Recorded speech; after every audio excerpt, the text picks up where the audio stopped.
Динара, біреу білсе, біреу білмес. Кәдімгі біз қарап, күн санап жүрген күнтізбеден бөлек қазақ ұлттық күнтізбесі бар.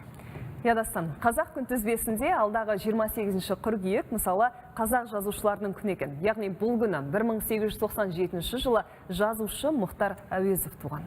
Ал 19 қазан қазақ жігіттер күні. Батыр бабамыз Рақымжан Қошқарбаевтың туған күніне қарай қойылған айтулы дата. Осылай ұлт құндылықтарын сақтау мен насихаттауға бағытталған қазақ күнтізбесі халқымыздың рухани мұрасын жаңғыртуға қызмет етеді. Тағы басқа қандай атаулы күн бар? Мән мағынасы қандай? Осы туралы қазақ ұлттық күнтізбесінің авторы Нұржан Сұршалынан сұрап білейік. Қош келдіңіз, Нұржан мырза. Осы енді қазақ ұлттық күнтізбесінің кәдімгі күнтізбеден айырмашылығы қандай? Қанша атаулы күннен тұрады? Бізге сол қызық болды. Ерекшелігі неде? Жалпы енді бұл күнтізбе 2019 жылы жарық көрді, Қарағанды қаласында тұсауы кесілді. Қазіргі уақытта күнтізбеде 46 атаулы күн бар. Енді атаулы күн деп әдейі айтамыз, өйткені бізде енді бұл мерекелік күндер емес. Яғни қазіргі енді жаһандану заманы өздеріңізге белгілі, ақпарат ағымы өте үлкен. Сондықтан бізде балаларымызға, мына өсіп келе жатқан жас ұрпаққа, оның ішінде жалпы өзімізге біз кімбіз, бүтін болмысымыз қандай болуға тиіс деген сұрақ туындайды. Сондықтан да бұл күнтізбеде біз осы сұрақтарға жауап беруге тырыстық. Жалпы күнтізбенің бірден бір басты ерекшелігі ол бүкіл қазақтың ұлттық құндылықтарын осы күнтізбеде біріктіріп тұр. Яғни оның ішінде мынау жаңа сіздер башағын айтып өттіңіздер, жаңағы 18-19 ұлттық құндылығымыз бар, 3 біздің дәстүрлі мерекеміз бар, мысалы қымыз мұрындық, наурыз, көрісу күні бар. Одан кейінгі жалпы 29 тарихи тұлға насихаттайды. 29 тарихи тұлға арқылы біз өзіміздің ұлттық тарихымызды толық екшелеп, жалпы жастарымызға насихат жүргізе аламыз. Сонымен қатар 8 тарихи оқиға бар. Бұның барлығы жалпы алғанда біздің осы мына қазақ қоғамында, жалпы елімізде осы ұлттық құндылықтардың барынша насихатталуына бірден бір жолға қойып, жүйелейтін бірден бір идеологиялық құрал ретінде әзірледік бұл негізі.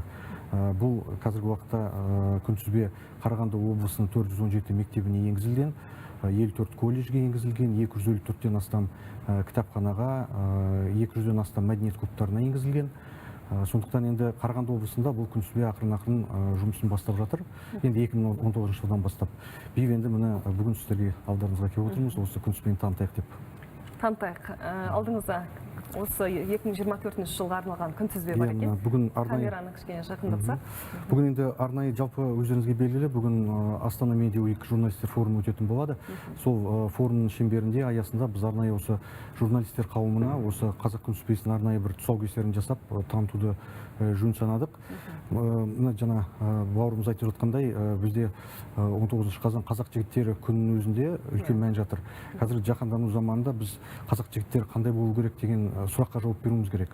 Мынау күнтізбенің әр күніне, мысалға қазақ қыздары күні, Хиуаз Доспанқызының туған күніне, қазақ жігіттері күніне біз жалпы қазақ жігіттері мен қыздар қандай болу керек деген сұраққа жауап іздеп, мынау ер жігіттің 100 міндеті арнайы жаңағы міндеттерін әзірледік. Одан кейін қазақ қыздарының 90 міндеті атты арнайы міндеттерді әзірледік. Өйткені көбінде бізде өзіміздің дәстүрлі қоғамда біз енді мысалға қызға 40 үйден тыю дейміз. Тыйым бар, жалпы міндеттер қандай, мақсаттар қандай болуға тиіс қазақ қызының, жігіттердің қандай міндеттер болуға тиіс деген сияқты мәселе қарап отырсаңыздар, осындай сұрақтарға толық жауап береді. Бұл нәрсе оқу әдістемеде көрсетіледі ме әлде? Иә, бұл қазіргі уақытта мектептерде біртін қолданылып келе жатыр. Әрбір күн бойынша арнайы әдістемелік құралдар жасалады, яғни күнді қалай өткізу керек, жастарға бұл күні не айтуға болады. Мысалға қазақ жігіттері күні, мысалға жаңағы айтып отқан ер жігіттің 100 міндетін біз айтамыз. Осы ұлттық күнтізбеде 8 тарихи оқиға бар, қателеспесем. Атап өтсеңіз. 8 тарихи оқиғаның ішінде мысалға жалпы күнтізбе қазақтың 2,5 мың жылдық тарихын қамтиды.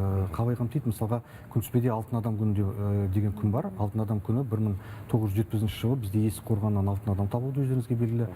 Міне осындай күн бар. Одан кейін 1913 жылы қазақ газеті жарық көрген күн. Бұл күнді біз өздеріңіздің енді қызмет етіп жүрген салаларыңыз қазақ баспасөзі күні деп қойдық. Өйткені өзіміздің төл ұлттық басылымымыз үлкен бір қоғамда үлкен еңбек атқарған.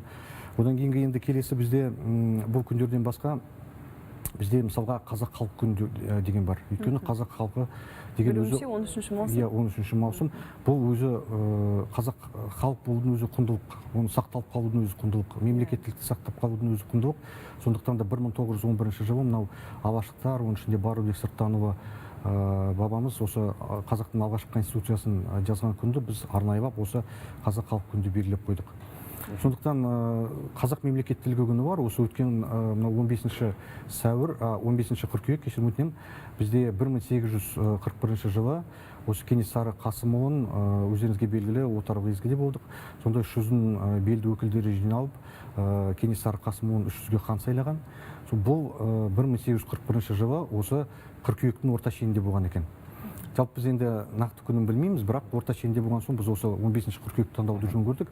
Өйткені байқарап отырсаңыздар, осы қыркүйектің 15-інде 1841 жылы бір осындай ұлы тарихи оқиға, яғни біздің мемлекеттілігіміз қалпына келтірілген күн ретінде еске алу өте қажет деп санаймын. Мысалы, мына алда 2 қазан. Иә.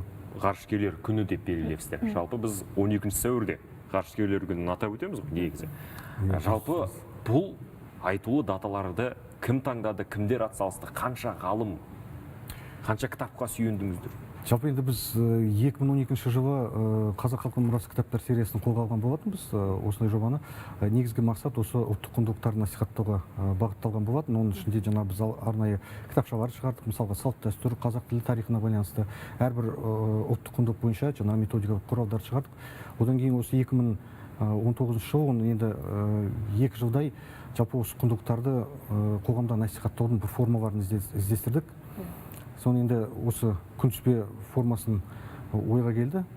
Содан кейін осы бүкіл оның алдында біз ұлттық жалпы мемлекет тарапынан қорғалуы тиіс ұлттық құндылықтардың тізбесін жасадық. Барлығы 30 ұлттық құндылық бар, оның ішінде біздің ар-ождан, туған жер, содан кейін аманат құндылығы бар деген сияқты. Осындай күндерін біз бәрін топтастырдық. Енді қазіргі уақытта бұл күнтізбе 2019 жылы мысалға біз алғаш шығарғанда бұнда 20-25 күн ғана болған. Содан кейін біртін осы әрбір құндылықты біз тарихшылармен, одан кейін мынау этнографтармен, оның ішінде философтармен сөйлесіп отырып, осындай күн керек-ау, оны қалай атаймыз деген сияқты сөйлесіп кеңесе отырып, осы қазіргі уақытта енді 46 күнге жеткіздік. Алдағы уақытта мысалға бізде Қайрат Рысқұлбековтың туған күнін қазақ жастары күні деп неге қоймасқа деген өзіміздің бір ойымыз бар. Одан кейінгі мысалға қазір кәсіби сәл салалық күндерге ауысып жатырмыз. Мысалға өзіміздің қазақ дәрігерлері үшін 10 желтоқсанда бізде алғашқы кәсіби қазақ дәрігері Мұхамеджан Қарабай бабамыз бар екен, дәрігерлік іс қылған. Сол кісінің туған күнін қазақ дәрігерлері күніне орайластырдық.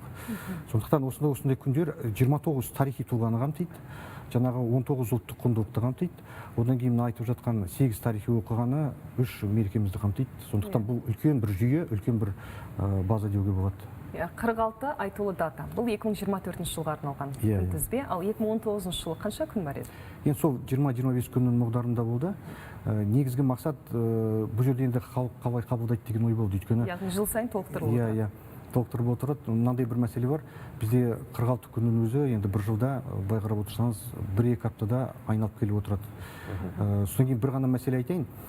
Бізде өздеріңізге белгілі қазақ қоғамында осыған дейін Валентин күні деген болды. Оны қазақ қоғамы қабылдаған жоқ, өйткені жаңа біржыныстыларға байланысты бір мәселелер болды. Жалпы қазақ қоғамы бізде қабылдамаған соң біз қозы көрпеш баян сұлу күнін енгіздік, көрдіңіздер ме? Сондықтан осындай идеологиялық бізде вакуумдар орын алмауы тиіс. Рахмет, қадірлі көрермен, бізде қонақта болған қазақ ұлттық күнтізбесінің авторы Нұржан Сұршаұлы.